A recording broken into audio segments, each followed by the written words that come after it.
when you make these big decisions, you just expect that everyone's going to back you and support you, and it doesn't always happen.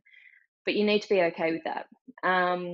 So, like, the best piece of advice I got was from one of my dearest girlfriends who said, "Do me a favor, if you start talking about mums who whine, and for you it could be whatever, the big decision, and if you can sense that anyone's going to be negative, just stop talking."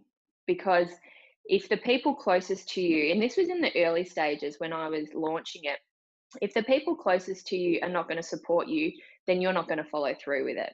And that was the best piece of advice I got. And it's something that I followed because, I'd be at occasions with people who were close to me, and I'd start talking about it, and like their eyes would just wander off and they just were not listening and were not interested. And Mark actually many times put his hand on my knee and just said, "Shh, just stop, like they're not listening."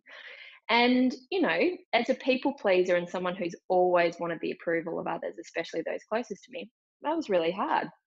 But in saying all of that, I think the biggest thing which has got me through this is knowing your why and knowing your purpose for doing it and knowing why you've made this big decision. So for me, I made this decision because I wanted to impact the lives of mums.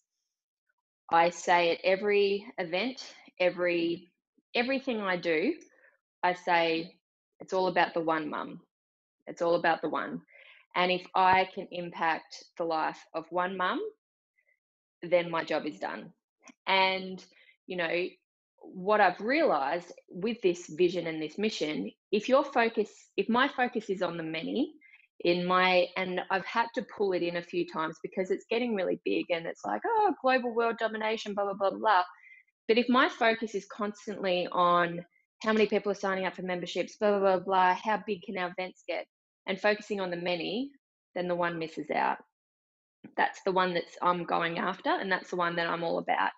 And for me, like you've probably seen me at events, we get a lot of people at our events, but I actually don't get around to everyone.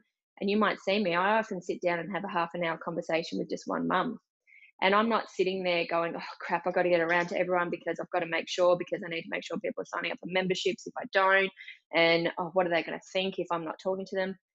If I sit down and I feel in my heart and in my spirit that I need to connect with this person, I give them all the time in the world, and that they equally open up and share with me. And I think that that is what you need to always come back to when whatever decision you're making, whether it be starting a business, whether it be making a big career move, whether it's moving into state, even getting rid of toxic friends, like whatever the decision is, you need to always remind yourself why you're doing it, because you can really get caught up with the numbers, with the voices, with the opinions of man. And that's something that, to be honest, I've really struggled with, and I am continuing to work on.